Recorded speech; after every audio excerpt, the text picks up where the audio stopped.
My name's Morgan, and I'll be your personal tour guide around Bryce Canyon.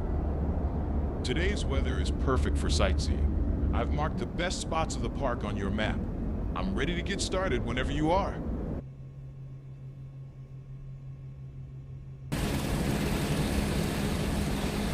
I'm really looking forward to seeing the sunrise from up there.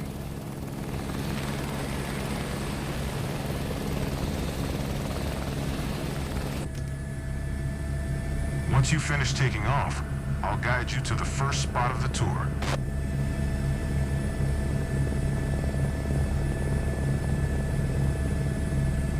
First, we will head toward Bryce Canyon City, the gateway to the park.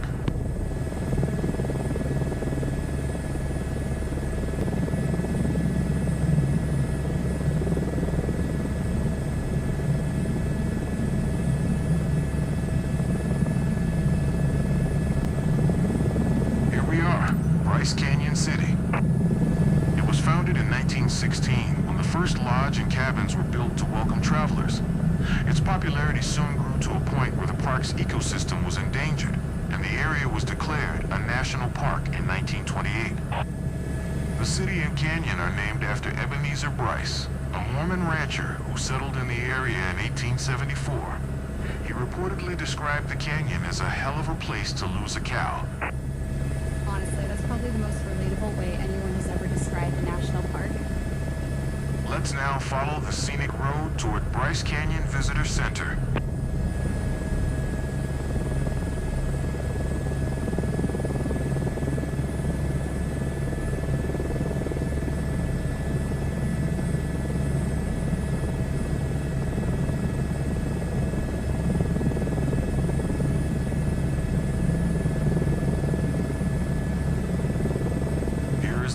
Center, where many tourists begin their journey into the park. It serves as the headquarters of the park rangers surveying the Utah prairie dog population, which is native to the area. There is also an interactive museum exhibiting the incredible paleontological discoveries made inside the park, including ancient marine fossils from back when Utah was covered by a vast inland sea. The area also sits right on the edge of a certified international dark sky park, with local ordinances strictly designed to minimize light pollution. It offers some of the best stargazing spots in the country. It's nice to hear they're actually protecting the darkness. People usually think about preserving the land, but preserving the night sky is just as special. Okay, let's continue by heading toward the sinking ship, a stunning rock formation east of the visitor center.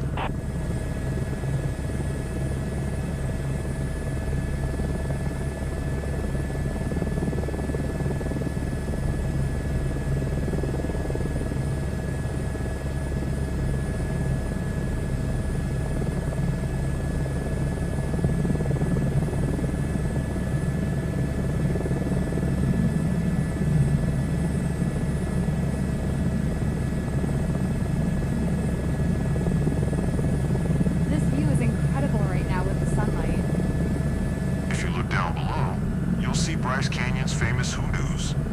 The word comes from the southern Paiute people. Those rock formations were considered to be the petrified remains of ancient beings who had been sanctioned for misbehavior. From up here, they almost look like a crowd of figures frozen in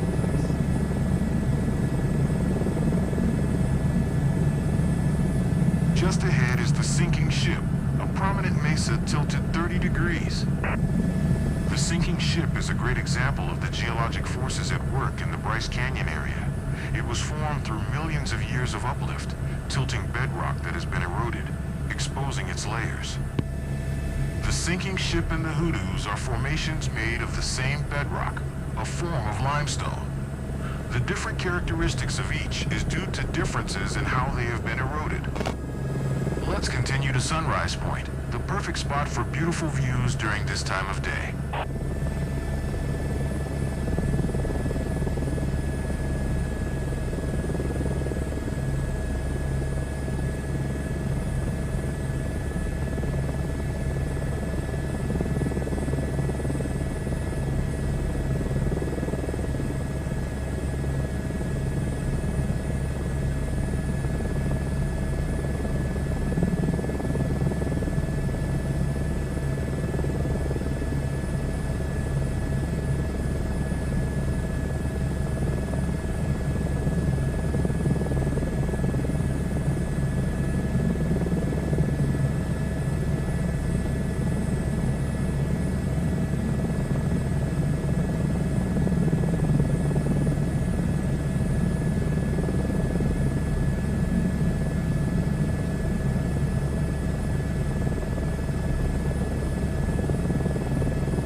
towards the east, you can see the sun rise over the Aquarius Plateau. Wow. The colors are so vibrant right now. It was a good idea to get up so early. The viewpoint provides a stunning perspective of the tilted form of the sinking ship. To its left, Boat Mesa stands over the canyon. The next highlight of the trip is Bryce Point, just south of here.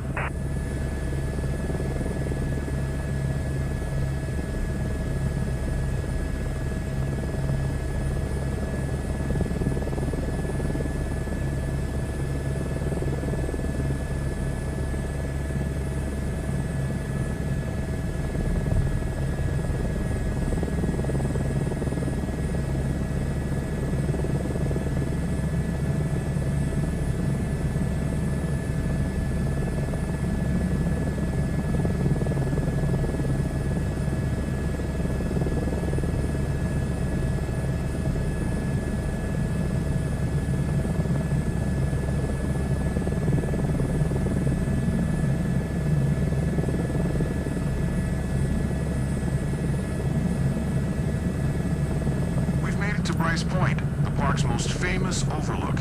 Situated at 8,200 feet, it offers stunning vistas of Bryce Amphitheater's collection of hoodoos and grottos, the defining features of this magnificent landscape. The Bryce Amphitheater contains one of the planet's greatest concentrations of hoodoos. The area is surrounded by several plateaus and valleys that provide visual insight into the dynamic natural history of the area. This view is absolutely breathtaking. Now, let's make our way toward the ridgeline until we reach Paria Valley.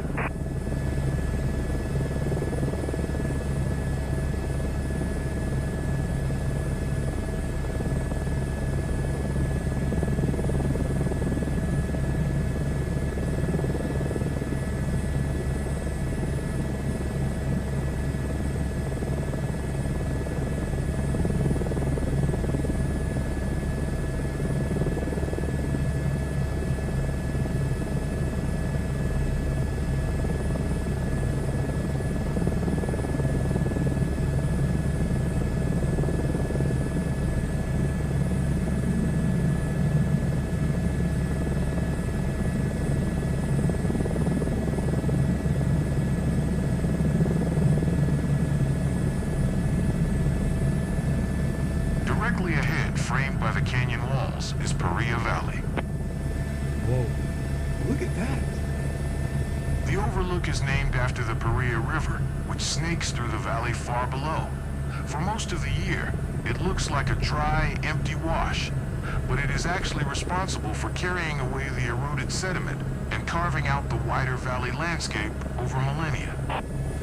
This amphitheater is more than 492 feet deep, and its steep vertical cliffs are famous nesting grounds for peregrine falcons and white-throated swifts. You can often watch them catch the thermal updrafts and dive bomb into the canyon at incredible speeds. All right, folks, let's head toward our next stop, Swamp Canyon.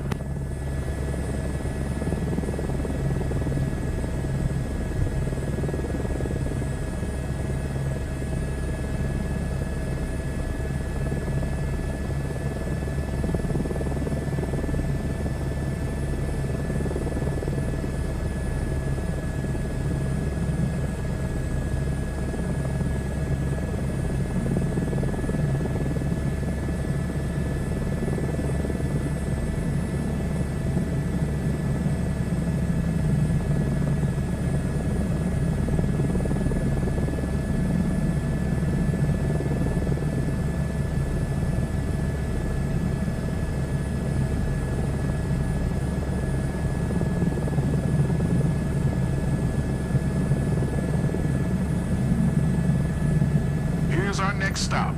This is Swamp Canyon, the wetland of the desert. Despite being in a high-altitude desert, Swamp Canyon offers a lush microenvironment due to 2 tiny creeks and several natural springs. You can find wild iris, grasses, and willows here, a stark contrast to the parched surrounding landscape. The mountains and forests together look magical. When looking around, the horizon is dominated by 2 rocky formations known as buttes. They evolved due to differential weathering and erosion, where water broke down and carried away surrounding material more quickly than the buttes themselves, leaving them standing as they are today. Eventually, those buttes will erode further and turn into hoodoos as well. Now let's head toward Pink Cliffs, one of Bryce Canyon National Park's most colorful formations.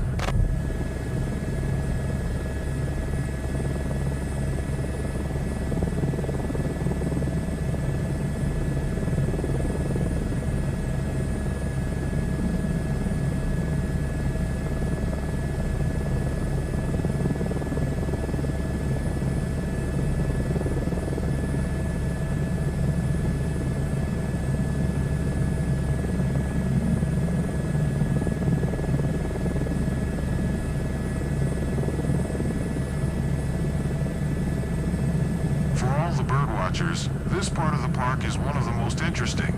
It attracts a wide variety of species, including many songbirds that are not found in the park's more rocky and exposed areas.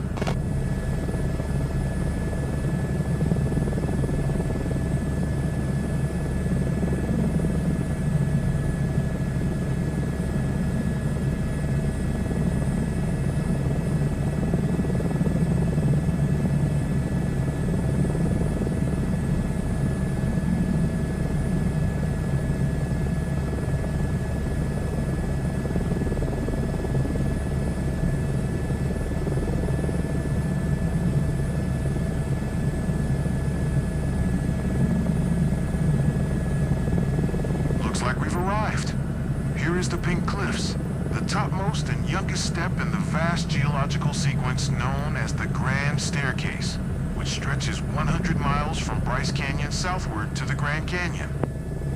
While the oldest rocks at the bottom of the Grand Canyon are nearly 2 billion years old, the Pink Cliffs represent the most recent major sedimentary deposits in the region. The vibrant coloring of the cliffs comes from varying amounts of iron oxide and manganese trapped within the limestone. The colors are so rich. We'll now head toward Black Birch Canyon, one of the last stops on our journey. Every turn somehow gets even more incredible.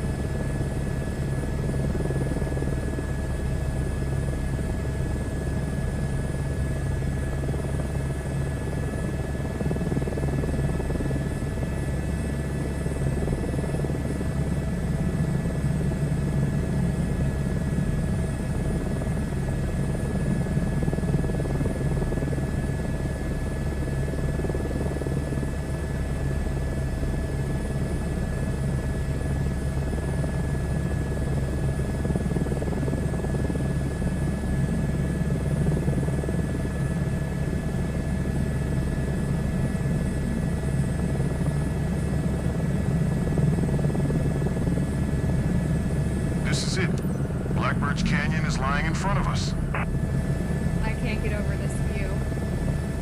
Located at an elevation of around 8,530 feet, this viewpoint offers a quieter, high-altitude perspective of the park's southern amphitheater. On a clear day, the overlook provides incredible long-distance views. If you look to the east, you can see Navajo Mountain on the horizon, which is over 80 miles away. The canyon's floor, 984 feet below the overlook, is covered in a dense carpet of pine and fir trees, which is a different environment than the rest of the park. Okay, let's head toward one final spectacular viewpoint before we wrap up this journey. I don't want this helicopter ride to end.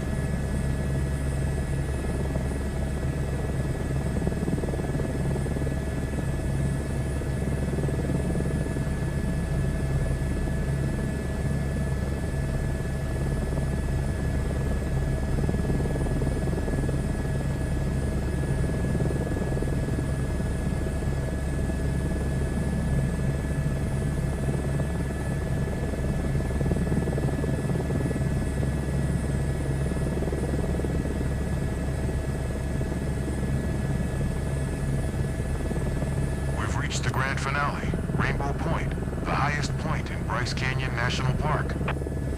At 9,186 feet, it offers a stunning 360-degree panorama of the entire park and surrounding region.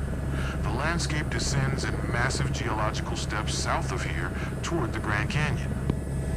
The combination of high altitude, an arid climate, and limestone soil creates a rare microbiome that supports the growth of ancient bristlecone pine trees.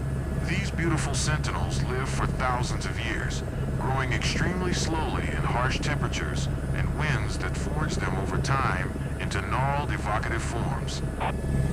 Rainbow Point is also the end of the road for the 18-mile-long scenic road that starts from Bryce Canyon City. I hope that you have enjoyed exploring the wonders of Bryce Canyon National Park. Absolutely. This has been incredible. This has been a wonderful flight throughout one of the planet's most beautiful and intriguing corners. Thank you for giving me the opportunity to share it with you.